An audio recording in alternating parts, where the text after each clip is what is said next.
उसके बाद अंधेरा अंधेरा अंधेरा। डर उस कौम को क्या लगे, इधर आंखें बंद हो उधर मुस्तफा का दीदार हो, उसे डर नहीं। दुनिया ये जानती है। तो अंग्रेज क्या कहते थे, ये फाका कश, भूखा रहता है, प्यासा रहता है, मौत से डरता नहीं जरा। कौन सी चीज है इसको जो निडर बनाई हुई है, कौन सी चीज है जो इसको बेखौफ बनाई हुई है। इकबाल कहते हैं रूहे मोहम्मदी इसके बदन से निकाल दो। वही कहता था अंग्रेज, रूहे मोहम्मदी इसके बदन से निकाल दो। और आला हजरत भी वही कहते हैं, आंख से काजल साफ चुरा ले। आंख से काजल चुराने का मतलब क्या है? अरे ये डब्बी वाला काजल नहीं, एक मोमिन की आंख का काजल इश्क मुस्तफा हुआ करता है। मोहब्बत मुस्तफा अगर तुम्हारे पास है तो तुम्हारी आंखों का काजल है वो। और इसी के चोर अतराफ में घूम रहे हैं, इसी के चोर, इसी के डाकू। अब तो जमाना ऐसा आएगा कि लोग मुदाहनत पसंद ऐसे होंगे, मियां क्या जरूरत है ऐसी बातें करने की, क्या जरूरत है। याद रखना, ये तमाम मसलहत पसंदी को मैंने दूसरे मुल्कों में देखा है। सऊदी अरब के कई ऐसे इलाके जिन्होंने अपने बच्चों को मॉडर्नाइज करने के लिए ऑस्ट्रेलिया में, अमेरिका में बचपन से पढ़ाया, और वो बच्चे जहां से इस्लाम फैला है वापस आए हैं तो पूछते हैं who is the Mohammed, Mohammed किसका नाम है, कौन है? मुआज़ अल्लाह रब्बिल आलमीन।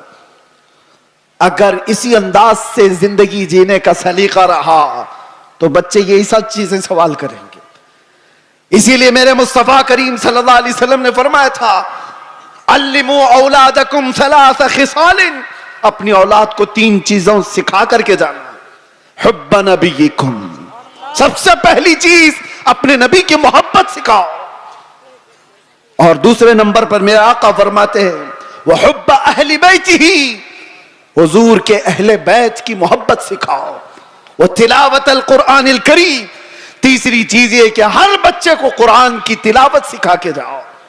एक बाप की तरफ से अपने बच्चे को दिया गए ये 3 चीजें दुनिया की सबसे बड़ी नेमत है, सबसे बड़ा तोहफा है, सबसे बड़ा हदिया है।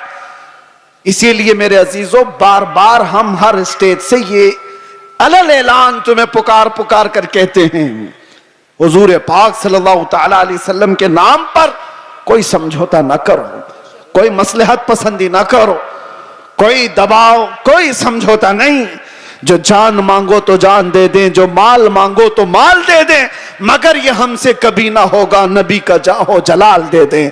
जब तक ये सिफत तुम्हारे अंदर बाकी रहेगी, इंशाअल्लाह कोई कौम तुमको सफ़े हस्ती से मुकम्मल मिटा ना सकेगी, नहीं होगा। लेकिन एक बात और समझ के चलो, इकबाल की ये बात बहुत पक्की है, अगर इस रिश्ते से तुम दूर होते चले गए, जो मदीने से तार हमारे जुड़े हुए हैं इससे दूर होते चले गए, होगा क्या? उनके जो हम गुलाम थे, खल्क के पेशवा रहे। हुजूर के जब हम गुलाम थे, पूरी मखलूक के आका हम कहलाते थे। उनके जो हम गुलाम थे, खल्क के पेशवा रहे, उनसे फिरे जहां फिरा, फिर आई कमी वखार में। जैसी ही हुजूर से चेहरा फेर लिया, दुनिया ने हमसे चेहरा फेर लिया, इज्जतों में कमी आई है।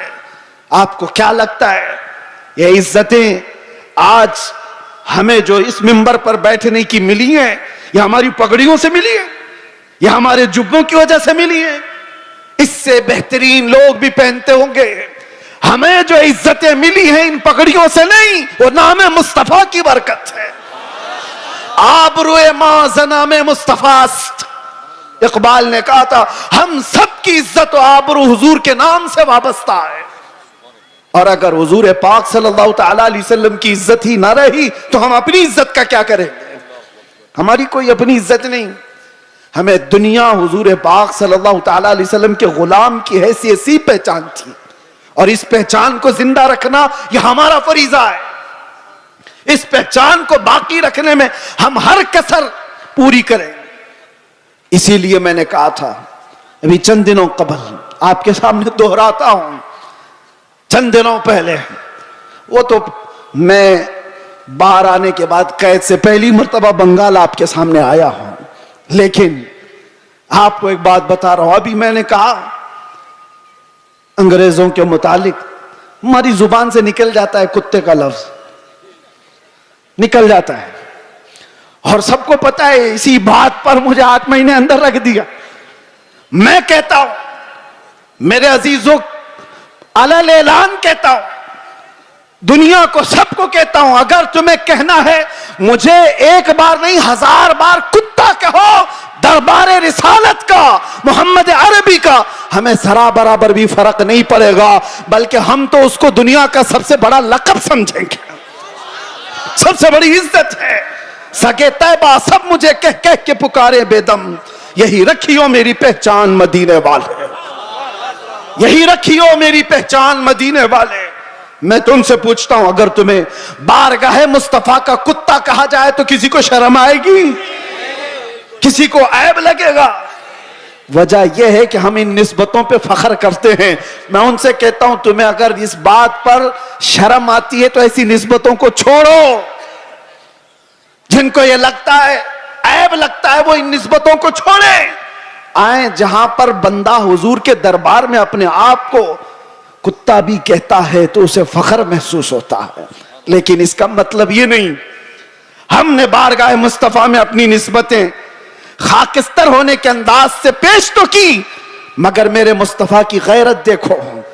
रसूल पाक सल्लल्लाहु अलैहि वसल्लम ने हमें मजमे में कुत्ते की हैसियत से नहीं पेश किया, जिस मजमे में गए शेर की हैसियत से पेश फरमाया। ये सिर्फ हमारे लिए नहीं है, जो भी बारगाह मुस्तफा की निस्बत पर फख्र करता है, दुनिया उसे हल्के में नहीं लेगी, फिर अल्लाह तबारक व तआला उसकी इज्जतें बढ़ा देता है। आला हजरत ने जिंदगी भर बारगाह मुस्तफा में अपनी निस्बतों पर फख्र किया है, और गौसियत मआब के दरबार पर निस्बत जोड़ते हुए क्या कहा था बरेली के ताजदार ने? गौसे पाक के दरबार में क्या कहा था पता है? हम तो कह देते हैं गौस पाक का मुरीद हूं, गौस पाक के सिलसिले का मुरीद हूं। मुरीद होना, खादिम होना, ये अपनी जगह पर। वक्त का मुजद्दिद, जिसको अल्लाह तबारक तआला ने 55 से ज्यादा उलूम व फनून पर महारत दी है, 1000 से ज्यादा किताबें लिखाओ, तकवा और तहारत का इमाम, लेकिन गौसे पाक के दरबार में जब बात करनी हो तो यूं कहता है, ऐ गौसियत मआब, तुझसे दर, दर से सग, और सग से है मुझको निस्बत। सग किसको कहते हैं? सग कुत्ते को कहते हैं। आला हजरत कहते हैं, या गौस, तुझसे दर, दर से सग, और सग से है मुझको निस्बत। मेरी गर्दन में भी है दूर का डोरा तेरा, और इस निशानी के जो सग हैं नहीं मारे जाते। सग का मतलब कुत्ता, फारसी में। आला हज़रत कहते हैं, इस निशानी के जो कुत्ते हैं मारे नहीं जाते। हश्र तक मेरे गले में रहे पट्टा तेरा, जिसके पास भी ये निस्बत मौजूद है वो मारे नहीं जाते, पकड़े नहीं जाते। म्यूनिसिपैलिटी बेल्ट वाले कुत्ते को नहीं उठाती है। हाँ, इंजेक्शन उसको मारा जाता है जो आवारा है, दूसरों को काट खाने दौड़ता है, लेकिन जिस कुत्ते के गले में पट्टा होता है उसे छोड़ दिया जाता है। वो निशानी है कि इसका कोई मालिक है, ये किसी का पाला हुआ है। इसीलिए आवारा मत रहो, उन निस्बतों पर फख्र करो कि दुनिया देखकर ही कहे ये मदीने वाला। इसे ना छेड़ो, ये दरबारे रिसालत में बिका हुआ है, इसे ना छेड़ो। कई ऐसे मामलात थे मेरे अजीजों, सहाबा इकराम रिदवानुल्लाह ताला अलैहिम अजमाइन, बहुत छोटी तादाद में। एक मैं वाकया बताता हूं हदीस पाक में। हजरत सलमा बिन अकवा रदी अल्लाह ताला अन्हु हुजूर के एक ऐसे सहाबी हैं, आला हजरत ने उनका पूरा तफसील से वाकया लिखा है। सलमा बिन अकवा एक सहाबी ऐसे हैं जिनको राजिलु रसूलिल्लाह कहा जाता था, यानी ये हमेशा हुजूर की फौज में पैदल चलने वाले साहबी, कभी सवारी नहीं करते थे, पैदल। इत्तेफाक ऐसा हुआ, कार्रा का रहने वाला एक अब्दुर्रहमान नाम का शख्स, वो मदीने पर हमला आवर हुआ, 400 लोगों को लेकर आया। 400 लोगों को रात के वक्त में मदीने के बागीचों पर हमला किया और खजूरें जमा किया, 400 लोगों की तादाद बड़ी होती है। मदीने में लोग सो